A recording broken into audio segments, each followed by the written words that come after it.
औज़ुबिल्लाहिमिनश्शैतानिर्रजीम बिस्मिल्लाहिर्रहमानिर्रहीम अस्सलाम वालेकुम मेरे मोहतरम बुज़ुर्ग दोस्तों। ये सचिवालय की कम्युनिटी पोस्ट में देखिए, इसके ख़याली सपने जो कभी पूरे होने वाले नहीं हैं। क्या फरमा रहा है, इंटरनेट के वर्तमान युग में इस्लाम के अंदरूनी विस्फोट के जोखिम की शुरुआत हो चुकी है। मतलब बहुत बड़ा तीर मार चुका है, क्योंकि एक समझदार व्यक्ति के लिए अकेले आतंक ही इस्लाम से विस्तार की रणनीति नहीं हो सकती। इस्लाम दावों के विवेक और तर्क का समर्थन मिलना भी ज़रूरी है। सपने देख रहे हैं मेरे भाइयों इस्लाम के मिटाने के। और कुरान करीम सूरह तौबा में अल्लाह फरमाता है, तौबा आयत 32 मेरे भाइयों, इसमें अल्लाह फरमाता है, वे चाहते हैं कि अल्लाह के प्रकाश को वे अपने मुंह से बुझा दें और अल्लाह अपने प्रकाश को पूर्ण किए बिना मानने वाला नहीं, चाहे आज्ञाकारी को ये कितना ही अप्रिय हो, मतलब काफिरों को कितना ही बुरा लगे। उसी ने अपने संदेष्टा को भेजा है मार्गदर्शन और सच्चे धर्म के साथ, ताकि उसके सारे धर्मों पर प्रभुता प्रदान करे, चाहे ये बेहुवादियों को कितना ही अप्रिय हो। अब मैं इसका उर्दू में तर्जुमा कर देता हूँ। ये चाहते हैं कि अल्लाह के नूर को अपने मुंह से फूंक मार के बुझा दें और खुदा अपने नूर को पूरा किए बगैर रहने का नहीं, चाहे काफिरों को कितना ही बुरा लगे। उसी ने अपने संदेष्टा को दीन हक देकर भेजा, सच्चे धर्म के साथ, ताकि उसे तमाम दीनों पर गालिब करे।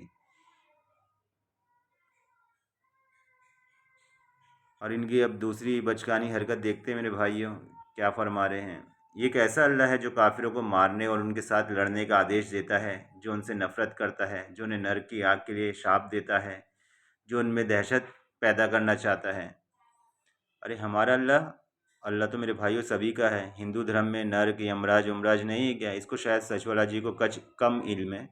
हालांकि लोगों को बैठ के बेवकूफ़ बना रहा है, उल्लू बना रहा है। हमारा खुदा ही नहीं देता मेरे भाई, सारे धर्मों में खुदा इसी तरह का है। अगर खुदा क्रोधित ना होता, उसे गुस्सा ना आता, तो नर्क ही क्यों बनाता? हर धर्म में नर्क है। तो चलिए हम कुरान से जवाब देते हैं, क्या कह रहा है। ये कैसा अल्लाह है जो काफिरों को मारने और उनके साथ लड़ने का आदेश देता है, जो उनसे नफरत करता है, जो उन्हें नरक की आग के लिए शाप देता है, जो उनमें दहशत पैदा करना चाहता है। देखते हैं अल्लाह क्या कहता है इस बारे में। ये देखिए मेरे भाइयों, सूरह अल हज की आयत है। अल्लाह इसमें फरमाता है, जिन मुसलमानों से ज़बरदस्ती लड़ाई की जाती है। कैसी लड़ाई की जाती है? ज़बरदस्ती।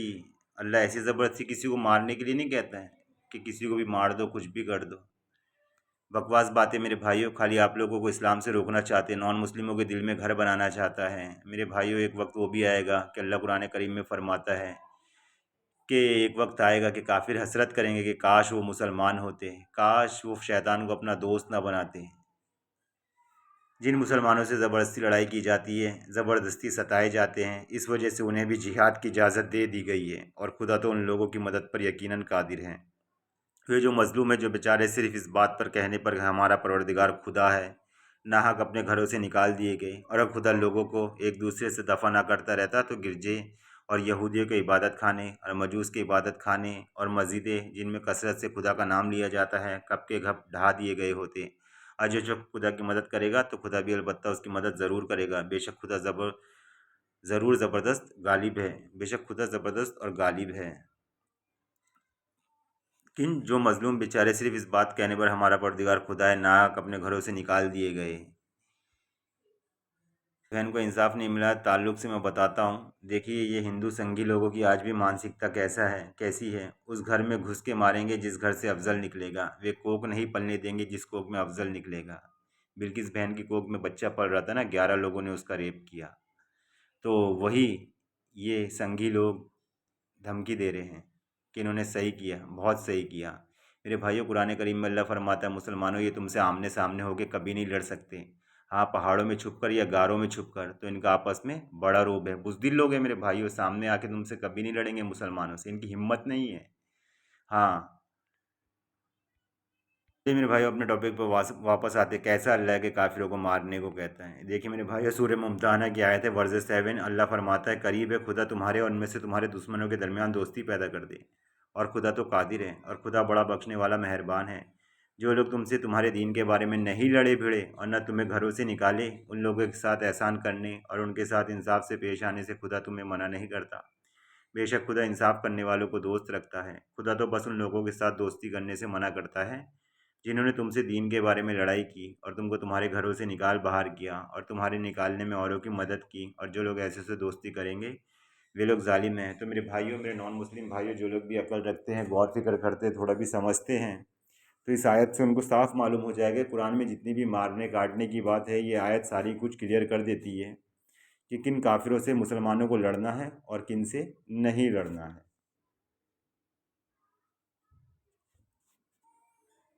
और मेरे भाइयों, इसका तीसरा सवाल आ जाते हैं।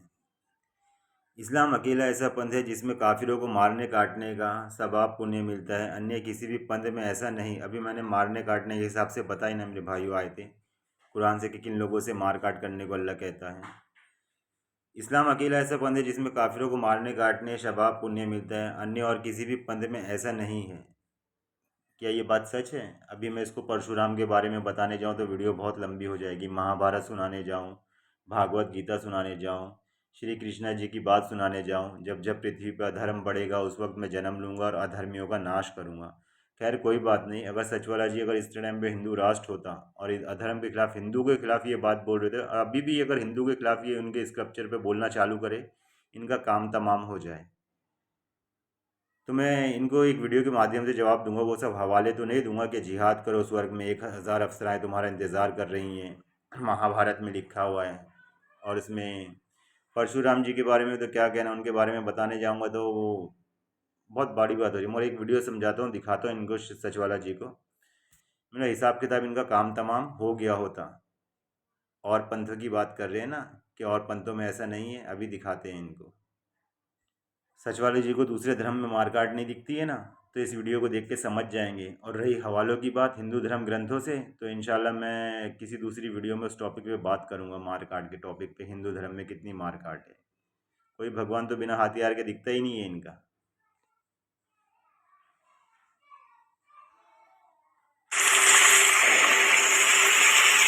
इस पाप का प्रायश्चित कैसे करोगे कृष्णा भट्ट? क्या सबूत है राव कि शिवा भट्ट की हत्या कृष्णा जी भट्ट ने करवाई है? वाह साहेब, इस पाप का प्रायश्चित कैसे करोगे? कैसा प्रायश्चित, कैसी सजा? जो धर्म के विरुद्ध जाएगा उसका यही अंजाम होगा। तकदीर तुम्हारी उस यमनी की जो बच गई, वरना धर्म के नाम पर उसके भी टुकड़े टुकड़े हो जाते। दूसरेपन दूसरे समाज में होते तो क्या होता? यही होता, सचवाला जी का काम तमाम पड़ा होता और नीचे पड़े होते। समझे मेरे भाइयों?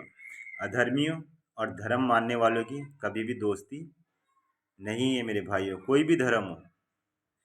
चलिए इंशाल्लाह अगली वीडियो में मुलाकात होगी। अस्सलाम वालेकुम रहमतुल्लाहि व बरकातहू।